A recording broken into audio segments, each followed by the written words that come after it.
Mark here, founder at the Arts and Culture Network. It's time for another one of my arts and culture hot top 10s, and I'm joined by the wonderful Julia from Chamber Music Box, which might hint at some of the answers to the forthcoming questions. Julia, do you want to say hello and just tell us a little bit about Chamber Music Box? Hi, Mark. Lovely to be with you today. Now, in a nutshell, Chamber Music Box is a small arts organization which I run together with my partner, violinist called Yuri Karnitz. And what we aim to do is to put on chamber music concerts that really put a bit of a more accessible contemporary spin on the genre. So we are playing in a vast array of different venues across the country, different concert formats. So not everything is a long evening concerts. Most of the concerts are around about an hour. And most importantly, you get to hear an incredibly large variety of music and lots of different instruments in combinations that you didn't even know existed. Perfect. That's a perfect introduction. And where can we find out more if we want to learn more? Where can you find out more? You can go onto our website at www.chambermusicbox.com. And of course, we are also on Facebook, on Instagram and Twitter at Chamber Music Box. Brilliant. Excellent. So now that we've set the scene, this is our opportunity for people to understand a bit more about what makes your heart flutter and you get up in the morning and do it. So I've got a series of things. They're all arts and culture categories, and we'll work through them. And I'd like you instinctively to tell me which is your favorite in each category, if you have one. And if there's a reason, then by all means share that. So up first, I'd like to know if you have a favorite building. Oh, a favorite building.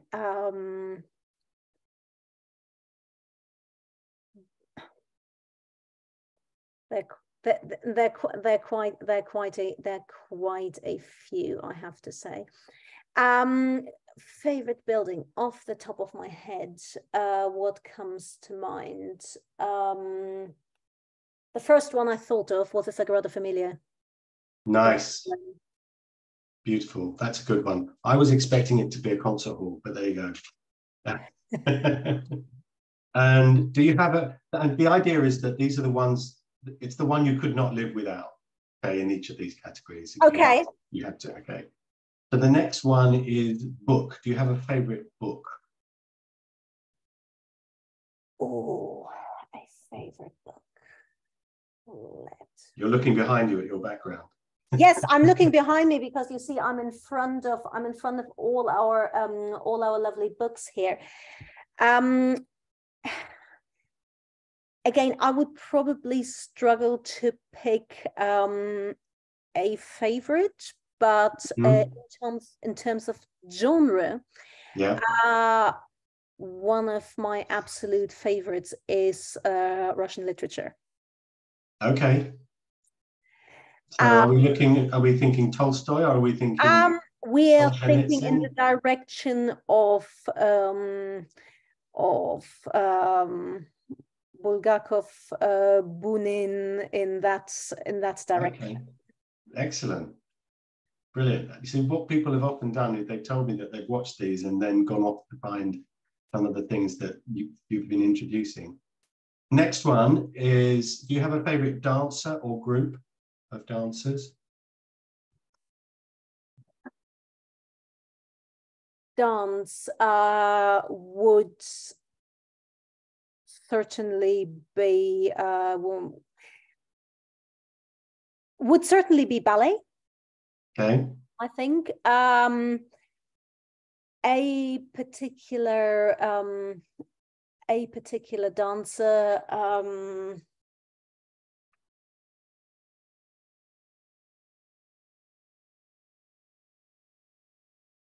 Again, I think difficult to settle on one because it's so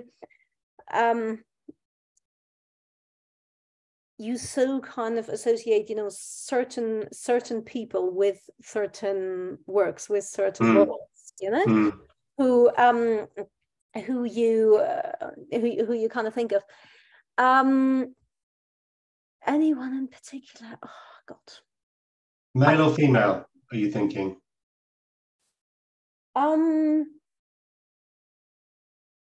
Male. Okay. We'll move on and you can decide. I'll have a think about that. Yes. I can imagine there's probably one dancer springing to most people's minds, I should think, but we'll see. Okay, this one is culturally driven, so I'd like you to just answer based on your assessment of its culture. If you couldn't live where you currently live or anywhere else you've lived, where would you choose? What country would you be attracted to live in because of its culture?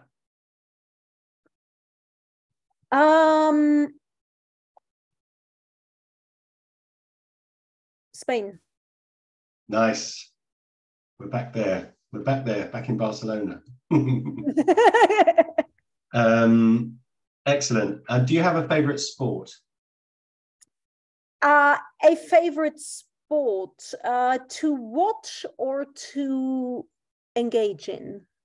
Either or both. Either or both.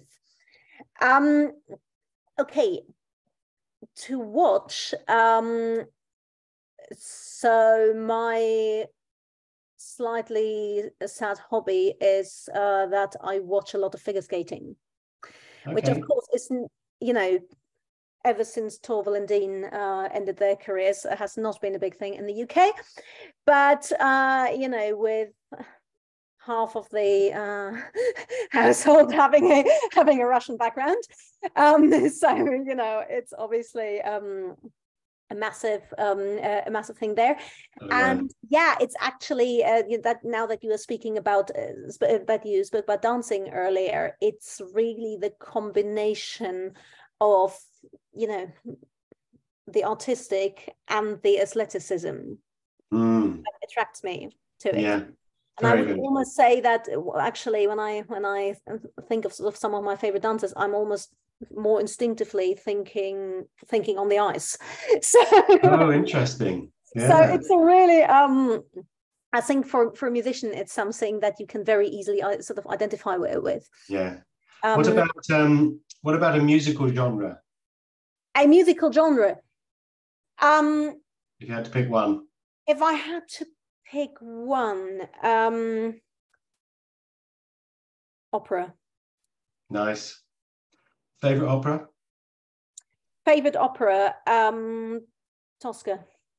Oh, yep.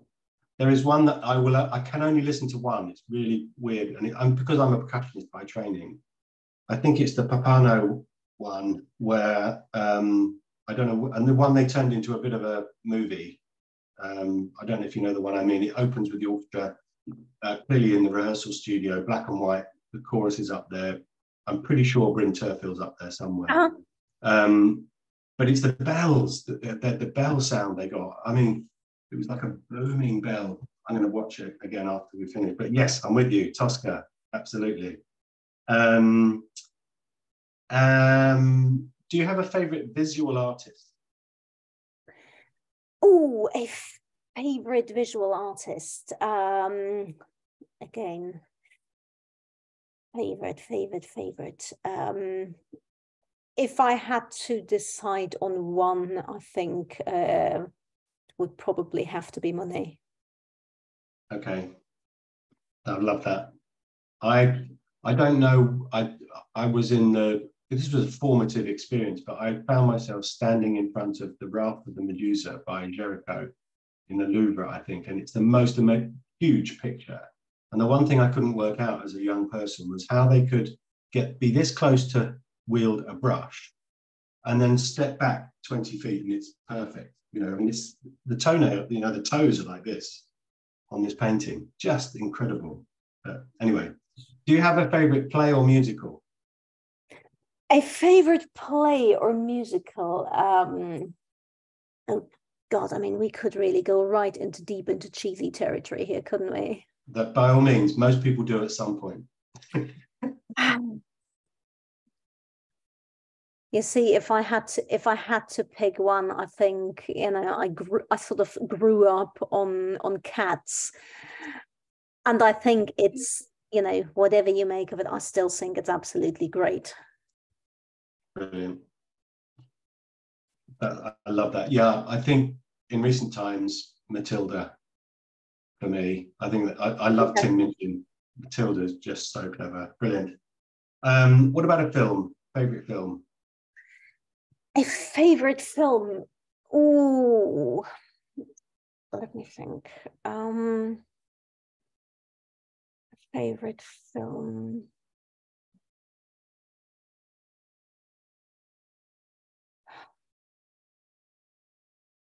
I think if I think of favorite, I would probably think of the things that have really sort of, you know, left a lasting impression, I guess. I mean, for me, both, obviously, you know, they're both quite difficult to watch, but both The Pianist and Schindler's List spring. I can't start watching Schindler's List and not finish it. Yes, I agree. I absolutely agree. Yeah. So if I haven't got time to finish, I won't start it. Because I can't stop once I've started. Yeah, I love that. We're nearly there. Who are your 3 fantasy dinner party guests? Oh, 3 fantasy party. Living or dead? Living or dead. Okay.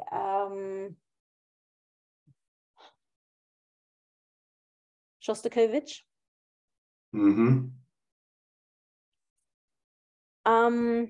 Shostakovich is one of them. Let me think.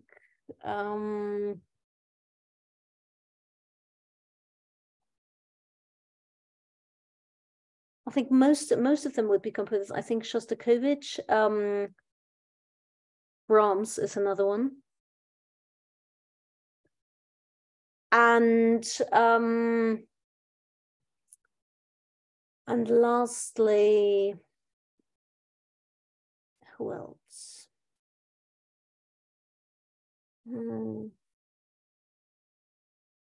Actually, lastly, probably, yeah, I think it would probably be Shostakovich, it would be Brahms, and lastly, I guess it would probably be sort of one of the big political, historical figures of the 20th century somehow.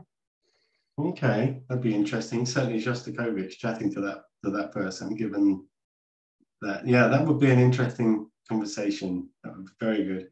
And last of all, and thank you so much for doing this. It's very kind of you. What was the last thing that made you laugh or cry? Apart from me.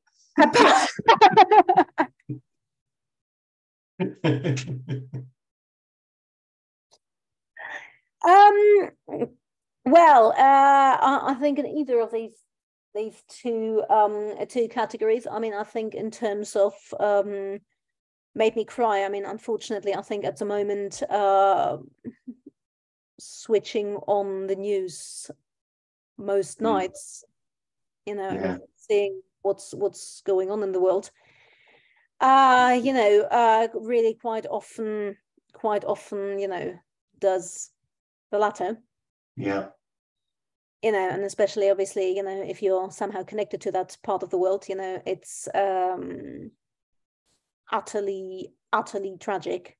And in terms of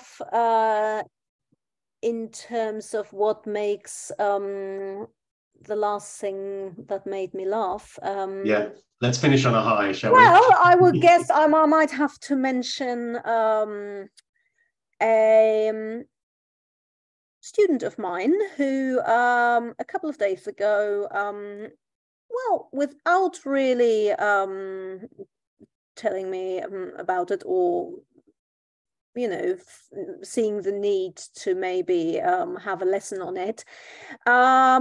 Entered a competition with the Elgar Concerto, and somehow or other won it. With the Elgar? Yes. That's great. Hadn't had a single lesson on it for well over a year. And yeah, I mean, confidence gets you everywhere. What can I say? Absolutely. I have to learn something from that. Yes, youth is what's it? Youth is wasted on the young. Yes. Julia, thank you so much for doing this. It's been good fun, and thank you again for being one of our active supporters. And chambermusicbox.com for more about what you're doing. Great. Thank you so much, Julia, and see you soon. Thank you so much. Cheers.